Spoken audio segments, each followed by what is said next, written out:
يعني انتوا مش عارفين قد ايه انا بكره نفسي على اللي هعمله في نفسي دلوقتي ده. انا النهارده هجري 18 كيلو ودي اطول مسافه جريتها لحد دلوقتي. ربنا يستر عشان انا فاضل لي 10 ايام على السباق الكبير الهاف ماراثون 21 كيلو. يلا 1 2 3. الواحد زهق والله من التعب ده.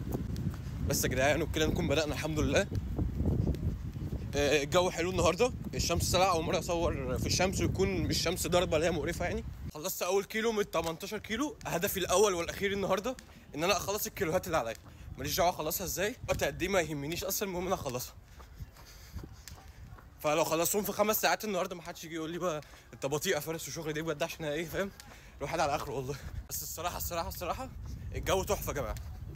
لا بجد يعني اول مره، مش اول مره يعني، بس يعني من المرات القليله اللي بجري فيها وبحس ان انا مبسوط ان انا بجري في الوقت ده. الشمس بتنزل، الجو حلو، في حبه هوا حلوين، الواحد مش حاسس بالتعب قوي يعني. ده لسه يعني عشان لسه في الاول بس. 5 كيلو يا جماعه، عدينا نص المسافه الحمد لله.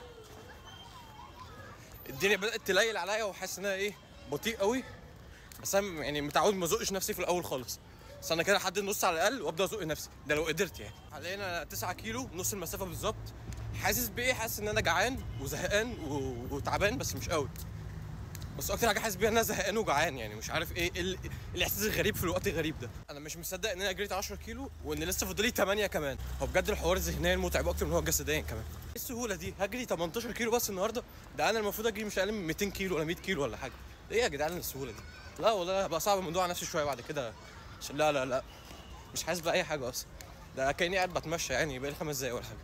النادي بدا يتزحم قوي والحمد لله انا ما بتكسفش اصور ما بين الناس، حاجه كويسه يعني عشان اعرف اكمل الفيديو انا ولا همي حاجه يعني. كيلو ال 14 وعايز لكم يا جماعه انا تعبان ومقروف بطريقه غير طبيعيه بجد. لا حاسس ان انا يعني كل لحظه بتعدي بفكر هو انا طب انا هوقف ولا هكمل ولا هعمل ايه. بس بفكر انا فاضل 4 كيلو كمان، بس الموضوع بجد متعب. مشكله تانية كمان ان انا عايز اعمل حمام، فمش عارف هو المفروض عادي اروح اعمل حمام وارجع اكمل ولا لا، بس انا مش هاخد الريسك وهكمل كده.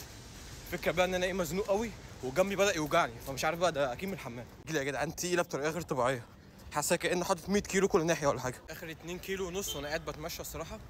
خلاص انا مفيش اي حاجه فيها مستحمله، بس انا هخلص المسافه كده ان شاء الله اخلصهم مشي، بس هخلصها يعني. هحاول كده شويه واكمل جري يعني. بس بجد الليميت بتاعي هنا انا يعني انا حاليا فوق خالص. الحمد لله خلصت. دي بجد لحد دلوقتي اصعب جريتها. انا مش عارف انا ازاي هجري بقى ال 21 كيلو كمان 10 ايام دول، بس ان شاء الله ساعتها اكون جاهز.